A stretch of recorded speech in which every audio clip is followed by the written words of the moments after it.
Ini ang Digicast Negros 10, ang top 10 ng mga balita sa Negros Island region ang amo ni kadulong sa inyo. Kagyari na aton nga top stories of the day, September 16, 2024. Masobra sa 2,000 ka mga persona sa Castellana gin-evacuate bilang preparasyon in kaso maglupok ang bulkan. 65,000 tanan ka mga persona na apektuhan sa pagbaha, menor de edad, missing sa Sipalay City. Zyko tandem sa Kabangkalan gin-endorso. Goles Gamboa naman sa Silay City. May bagyo karon sa sulod kagwas ang Philippine Area of Responsibility.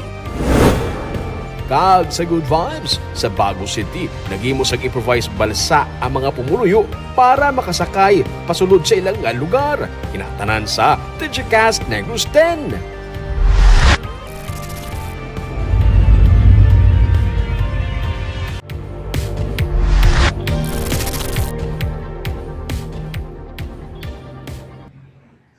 Una kita sa number 10, may ara karon sang bagyo sa sulod kag sagwa sang Philippine Area of Responsibility.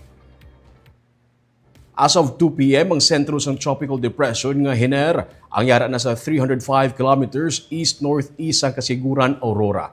May kabaskogon ini nga 45 kilometers per hour malapit sa sentro kag pagpangmadlos nga 55 kilometers per hour. May mga lugar na nga napaydalom sa tropical cyclone wind signal number 1 sa Luzon. Gina-forecast sa pag-asa nga malandfall si Hiner sa Isabela o Aurora sa masunod nga 24 oras. May exit naman ini sa Philippine Area of Responsibility sa Miyerkules nga adlaw. Wala labot kay Hiner, may bagyo pagitsagwa sa PAR nga may international name nga Pulasan. Si Pulasan naman ginapaabot nga magsulod sa PAR buwas sa gabi kag ma-exit pagka Miyerkules. Ginapabaskog ni Hiner kag Pulasan ang hangin nga habagat nga amo ang nagadalasang pag-ulan.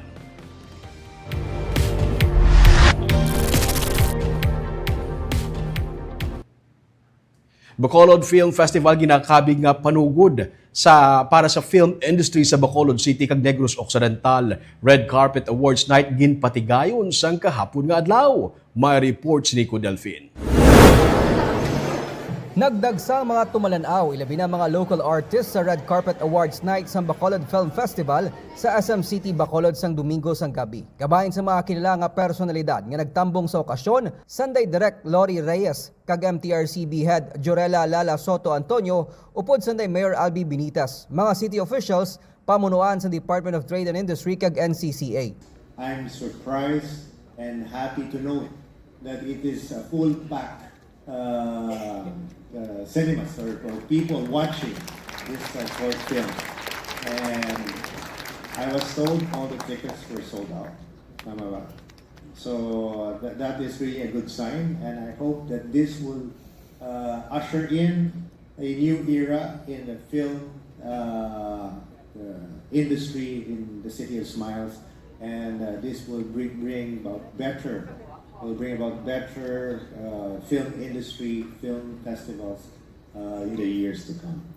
Sa awarding ceremony, ginpasidunggan ang veterano nga aktor nga si Dante Macam, kag Best Supporting Actor naman ang college professor kag performer nga si Rene Enuales. Sa napulo ka mga short films nangin Best in Special Effects, Production Design kag Best Sound ang Chicken na Nasal. Best Cinematography naman ang aninaw kag Best Editing kag Audience Choice ang laragway sa karon. To all our talented filmmakers, you are the heart and soul of this festival. The 10 grants awarded are just the beginning of what will undoubtedly be a bright future for Bacolodnon cinema. Thank you all for your contributions to the festival. Together, let us shape the future of Philippine cinema and television, one that honors the Lord and the Filipino family values and responsible filmmaking. Ang pwesto ni Pistong among napili nga Best Picture kag Best Screenplay. Ang direktor nga si Venjo Intuna amo man ang napili Best Director sa nahauna nga film festival.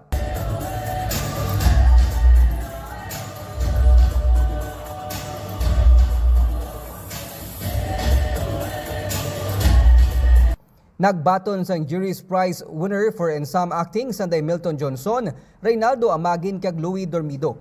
Best Makeup naman ang pelikula na Glove kag Best Musical Score ang A Flower a Day. Magluwas sa pagkilala sa mga local talents, may paraffle sang 5 ka mga iPhone 15s Kag tatlo ka napili nga winner sang tig 100,000 pesos sa mga movie goers. Nico Delfin para sa Digicast Negros.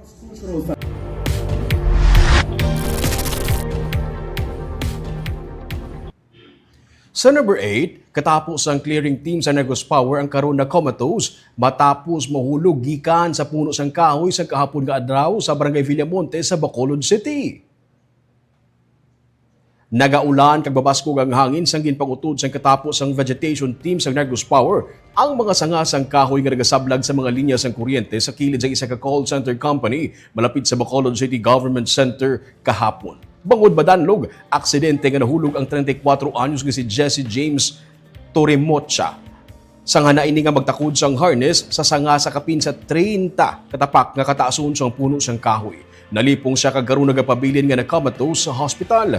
Ginsiling ni Negros Power Chief Operations Officer Engineer Bailey Del Castillo katapos ang Carmel Light Manpower si Torremocha nga amo ang ilagi na kontrata para maghawan sa mga nagasablag nga sanga kag pati ang nagakalatumba nga mga puno sang kahoy nga amo ang rason nga nagluntad ang mga pag-brown out sa pila ka lugar samtang mabuno ka ulan sang weekend. Ang Negros Power nagpasalig nga maghatag sang bulig pinansyal sa crew nga taga Davao. Nagdesisyon man ang pamunuan sang distribution utility nga ipaiway anay ang mga clearing operation kung mabaskog ang ulan kag hangin agud manikawan ang kasubong nga insidente.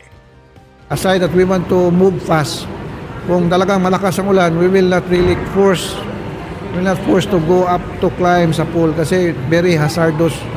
So we will settle muna until ang rain mag-stop, then that's the time we will continue. But yung mga lineman natin, equip talaga yan ng harness, yung belt, protective equipment. Meron man talaga sila dyan. That is one of our requirement before they can start working. First of all, we really don't want this to happen also, but there are things beyond our control like the very bad weather. So we want to restore everything as fast as we can. But since nagsabay ngayon, marami ang outage, so we prioritize muna yung pinakamalaki nga problema which we already accomplished.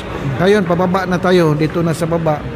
And hopefully within the day, ma-restore na natin lahat kasi nagdagdag tayo ng maraming tao.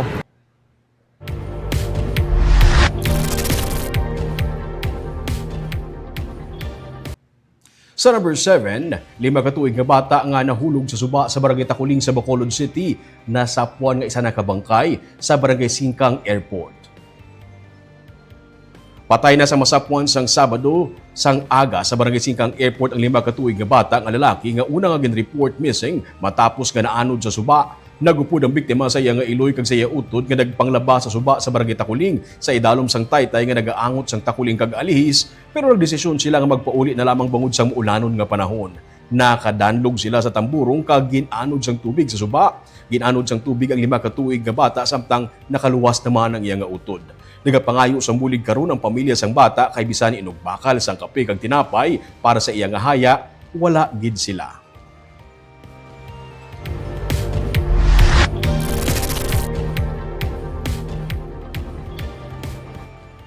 Sa number 6, Victoria City Mayor Javi Benitez natala na nga mag-anunsyo sa iya desisyon para sa 2025 elections sa Biyernes nga adlaw.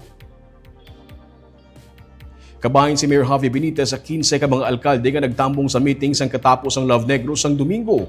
Ginsiling ni Benitez nga sa karon kina-consider niya nga magpapili bilang kongresista. Pero sa September 20 pa siya mag-aanunsyo sa iyang mga plano kung mapapili bilang kongresista sa 3rd District kung magpare-elect bilang alkalde sa Victoria City.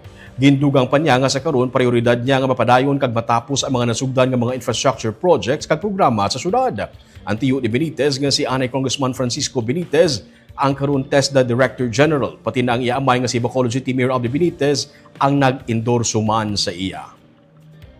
Sa pagka-mayor is definitely mga medium to long-term projects natin, programs and services. Kinahanglan ang maayo na padayon. So we're working on that and iban kinahanglan ma-realize in a few years, hindi man na overnight. Pagka-congressman is I believe that may aragid na mga LGUs, mga tao man na gusto na mag-continue padayon ang legacy sa Benitez. Because it has the consistency of the projects and programs. which in terms of governance, stability is also very important. So, amo na ang consideration.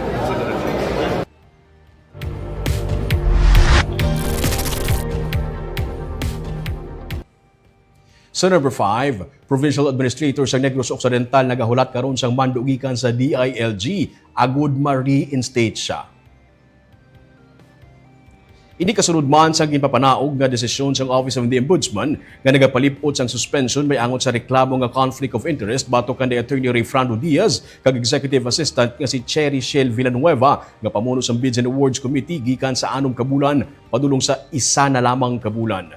Ginsiling sing Ombudsman nga ang original nga penalty nga ginimpose hindi commensurate o kung hindi santo sa infraction o kung paglapas nga nabuhat. June 8, nagsugod na sang voluntary suspension kanay Diaz. Sunod sa kay Diaz, nalipay sila sa amo nga development pero hulato nila ang reinstatement sang DILG. Pero sila sa gihapon na mag-file sang appeal sa sulod sang 15 kaadlaw, banguduyag nila mapamatud-an ang ilang innocence. Nagapanindugan sa ni Diaz nga wala sang conflict of interest nga natabo angot sa expropriation case nga gin-file sa Bidalbagan kasunod man sang ilang nga pagtiglawa sa kumpanya nga isa sa mga defendants sa among nga expropriation case samtang sila nagaserbi man nga provincial administrator kag executive assistant. Na-dismiss na ang iban nga mga administrative complaints kag pending sa korte sa himamaylan ang criminal case suno sa kay Diaz. Samtang nagpasar man sa resolution ng Progressive Alliance of Capital Employees nga nagapasalamat sa Office of the Ombudsman sa nangin paborable nga desisyon para kay Diaz kag Valenzuela.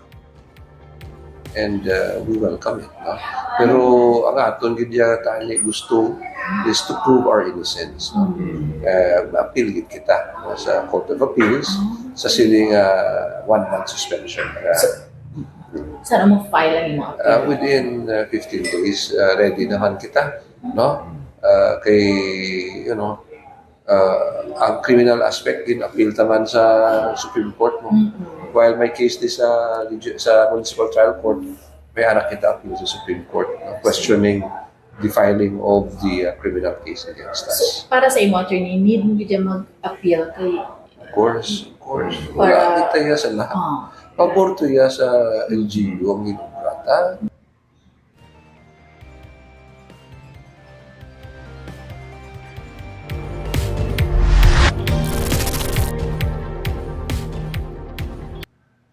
Sa number 4, Zaiko sa Kabangkalan City, Yogoro Miravelles sa Valladolid kag Goles Gamboa sa Silay City, gin-endorso sang Love Negros. Sa pagsinapol sang Love Negros, ginendorso nanday Mayor Avi Benitez kag Governor Eugenio C. Lacson upod kay Vice Governor Jeffrey Ferrer ang liwat nga pagpapili nanday anay Mayor Isidro Zaiko kag ginhablos niya nga si Vice Mayor Miguel Zaiko sa Kabangkalan City. Ginsiling ni Zaiko nga luyag niya tagaan atensyon sa iya pagbalik sa politika ang pagpasanyog sang programa sa basic services agud mas mapalapot sa pumuluyo. Si Zaiko natala na nga mangin kasumpong ni incumbent Mayor Benji Miranda nga katapo sa Partido Federal ng Pilipinas. Ginpahayag nanday Lacson kag Ferrer nga paagi sa natukod nga coalition sa tunga sang Love Negros kag United Negros Alliance sarang mapaiway ang pagbungguanay sa katapo sang magtimbang nga political group sa probinsya.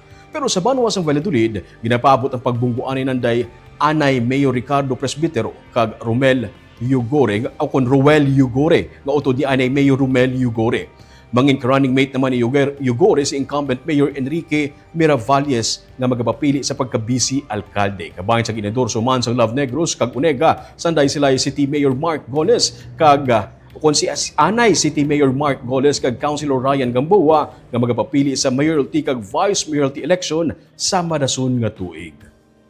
Pag-endorse ako ni former Congressman Mayor sa Bacolod City Albi Benitez nga suportahan kag-endorse ako sa Love Negros kag pagpaibalo ni Governor Bong Lacson nga suportado man ako sa partido namo sa NPC kag support man gali sa ako ng Uniga.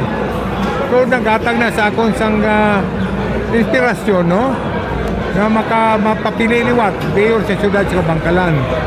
Kag importante nga aragya po ng support sa puloy sa akong sang siyudad sa Kabangkalan. So gina-announce ko subong na mapapili ako mayor, ang mga vice mayor si Big Zaiko, Equity Incumbent kay siya man ang vice mayor subong, pagkaupod ko ang ito ka incumbent nga councilor Kag si Atty. Novero, nagupod sa line-up ko, sa bag-o.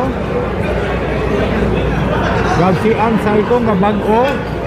Kag si Largado, ang bata ni Commissioner Largado, ang munang bag-o. Ari naman di tanan, yes, badlagan siya ko no. I mean, Love Negros is here to support him. So, yun na. Those that are present here today are most likely the official candidates of their respective LGUs. Well, especially if you're a challenger, you really have to prove your constituents, no, why they should vote for you. And just remember that whatever you say during the campaign is something that you have to deliver, no? If the people get to vote for you. So I wish them the best.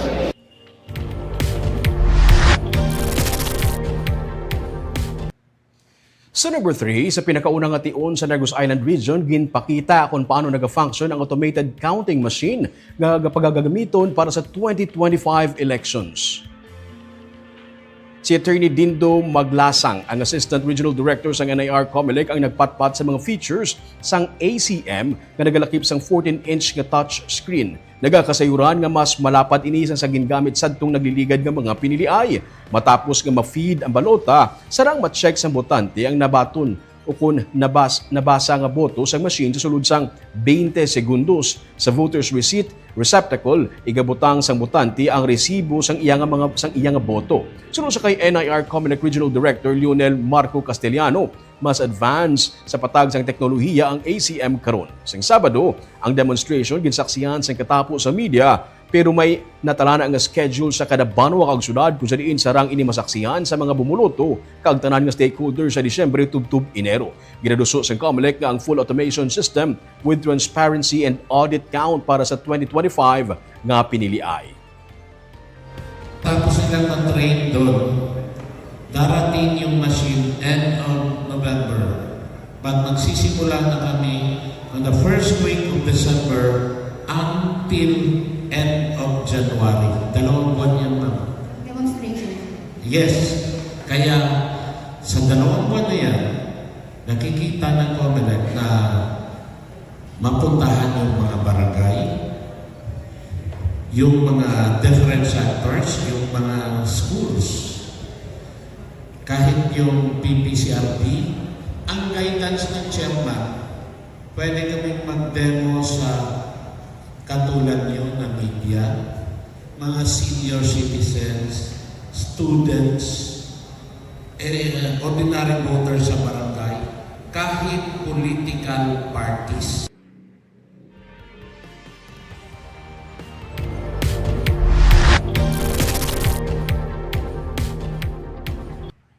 So number 2, nagdangat sa 20,000 ka mga pamilya kung 65,000 ka mga individual ang apektado sa pag-ubo sa ulan bangod sang hangin nga habagat sa Negros Occidental. Samtang isa ka teenager sa karon ang padayon pa nga missing.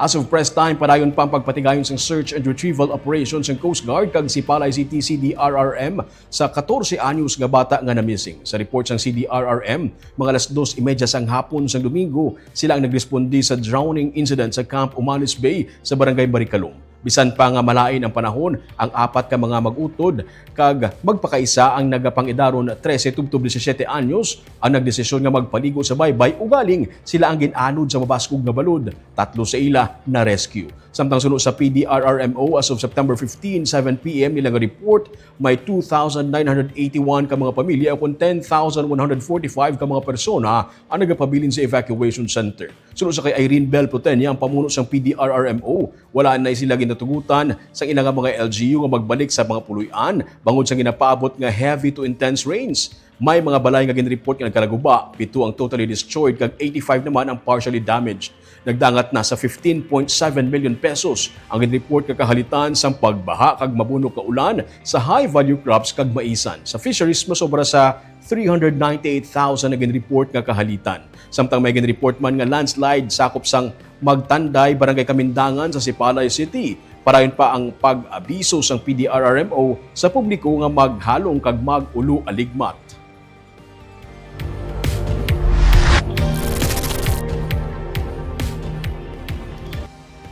Kadto naman kita sa Bantay Kanlaon sa numero 1 sa mga balita subong nga adlaw. Masobra na sa 2,000 tanan ka mga pumuluyo sa Banwa sa Castellana ang gin-evacuate bilang pagpanghanda in kaso maglupok ang bulkan. Bisan may pagjutay sa mga pagtayog sa bulkan, nagapaandam sa gihapon ang FIVOX nga mangin alerto. Yaring report. Daw nangin ghost town ang iban nga mga barangay sa La Castellana. Wala na masyado sang tawo sa dalan. Kung may aragid man, kalabanan mga kalalakin-ano kon padre de pamilya. Sabado sang udto, napalibutan sang fog ang mga dalanon sa biyak na bato kag kabagnaan bangod sa maulanon nga panahon. Hindi makapadasig daragan ang mga motorista kay halos mag-zero visibility ang dalanon. Si Mario Espartero nagapuyo sa tabok lang sa sininga taytay sa Purok Tamburong sa barangay Biak na Bato sa La Castellana kung sa diin nag-awas ang lahar sang bulan sang Hunyo. Ang iyang salakyan ang nalubong sadto sa lahar. Isa siya sa mga nabilin sa lugar. Hindi niya man kuno mapabayaan ang ilang balay kay base kawatan. Diri na si Mario ginbunag. Anong siya katuig sang ulihi sila nga nag-evacuate bangod sang paglupok sang bulkan. Ang iyalang amay sadto ang nabilin sa ilang balay. Subong, bilog niya nga pamilya nag-evacuate man kag siya na naman ang nabilin diri. Ang pamilya sa ako nga amay, taga Cebu mo. Pagka paglupok to, pagka buwas ng aga, pinablakat ng diya. Sa Cebu. Subong Ang nabilin di, ang amay ko lang nabilin ng mga baka, kasapatan. Subong nga panahon naman, subong 2024, ikaw naman ang nabilin. ako naman. Ang imo nga ginalantaw sa ginabantayan, Bali, mula na sa propiedad. Sunod kay Mayor Rumayla ni Cormang Gilimutan sa La Castellana, 846 ka pamilya o kung 2,682 ka mga individual ang ginpang evacuate. Humalin sang Biyernes, masako na ang paghakot sa mga pumuluyo sa Barangay Masulog, Kabagnaan, Biak na Bato, kag Mansalanao. Inibilang preparasyon in kaso maglupok ang bulkan. Sa September 16 nga advisory sang FIVOX, may duha lang ka mga volcanic wakes ang ilan na record, pero ang kadamuon sang sulfur dioxide yara sa gihapon sa 10,880 ka tonelada sa kada adlaw. Gani sunod sa kay Perly Shanson, ang science research specialist sang FIVOX sa Carlota City, dapat sa gihapon nga mangin alerto. Ay, wala, hindi pa man siya, hindi mo silingon nga nag-window sa mga pila ka adlaw. Ma-window na gid siya, wala pa ta kabalo kay basi may mga sunod nga adlaw, madamo naman natin guys sa city. Dugang pa niya, tandaan nga mataas katama sa gihapon ang ginabuga nga sulfur dioxide sa bulkan. Nagapabilin sa gihapon sa alert level 2 ang bulkan kanlaon kag posible sunod sa FIVOX nga magsaka pa ini sa alert level 3 kung hinali mag-alsa ang idalom nga parte sang bulkan nga patimaan sa pagsaka man sang magma.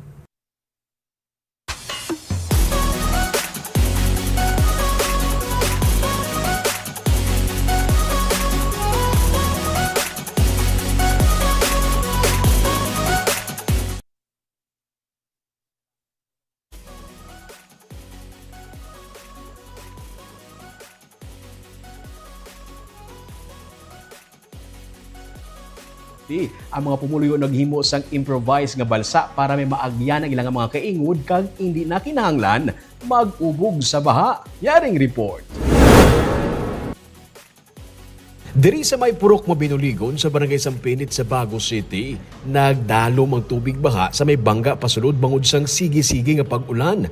Ang ini nga balay sa mismo nga bangga, halos katunga sang pader, natabunan sang tubig baha. May kabudlayan para sa mga pumuluyo ang magsulod kay kinahanglan nga mag-ubog sa tubtub hita nga kadalumon sang tubig baha. Gani ang ini nga mga kalalakinan, nagpangita sa pamaagi para mabudigan ang ilang mga kabarangay. Naghimo sila sang improvised nga balsa. Ang ini nga balsa nga may monoblock chair pa. Daw reyna o kunhari ka nga nagaparada kung magsakay ka diri. Himo ini ni Ricardo Wadyong. Ang mga containers ang krudo ang nagserbi nga floaters ini. Na mo sa dalom? Container sang? Sang iya ka mga isang krudo bla. Hindi mo floater. Oo. Tapos, Wala mo ng plywood eh. nga napit sila mag-ubra sina. Kasi ang mga pamuluyo, man dito sunod mo siya na budayan mo sila maglusog sa tubig, di mabasa man na mo. Ang ini naman nga balsa himo sa mga puno sang saging. 2 to 3 persons kuno ang sarang makasakay diri.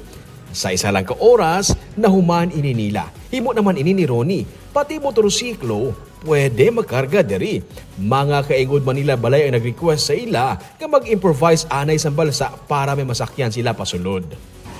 Kaya kagatigil po kami nga ma-ideya para sa mga nagkakuluri. Wala ka pa patapok dito sa ila. Para mga hindi sila budayan magsulod? Oo. Nalipay ang mga pumuluyo, katungod sa love donation lang, may masakyan sila pasulod kag hindi na sila kinahanglan mag-ubog sa baha. Initiative lang sila sa ila. Okay. Sige. Tapos sakay ka man da? Siyempre ko pa sa basa. Taga di lang po tubig. Ano ka dalom? Ang sa amon mga malimanay, tagdire. Sunod sa kay Kagawad Arman Makirang, bangod sang sige-sige nga ulan, ginbaha ang ini nga area. Pero kada mag-ulan-ulan, amo ginete, hindi man? So, parto, hindi man sir, galing susubong lang kita sir, kito, grabe. Kasi sunod nga ulan. Sige. Oo, sa tugisige nga. Kagapon wala pa na, di ba? Gamay, ba, magyan pa sang mga tricycle. Pero sang pagkahapon, nagkamat na sa dako. Subong? Sa subong. Alin kagapon sa hapon? Kagapon sa hapon. Asa subong? Bisan bugas kay padala sa mga evacuees ang barangay, diri man ginakarga sa ilang nga balsa. Ang sampinit, ang isa lang sa 105 ka mga barangay sa Negros Occidental nga apektado sa baha bangod sang hangin nga habagat nga nagdala sang mabunok nga ulan. Okay, kadamo kita sang question si Christine Joy Serticio. Gapamangkot sa sugod pa lang may klase tabuas Bacolod City. Ari pagid, ginambati ng Bali Leonardo Andeya, hulat. Wala pa mabalaan. May kapamangkot man si Arisha May Pangan, may klase sa Bacolod Buwas. Ang sabat, wala pa sang announcement si Bacolod City, no? Ang una nga nag-announce, banwas ang Ibi Magalona, wala sang face-to-face klase sa Buwas, wala man sang klase sa Pulupandan, Isabela, Escalante, La Castellana, kag Binalbagan. Again, wala pa sang announcement kung may klase kung Buwas sa Bacolod City. Kagamoy ito mga top 10 stories of the day sa Negros Island region. Tubtub sa Buwas. Ako si Romeo Subaldo. Mayong hapon.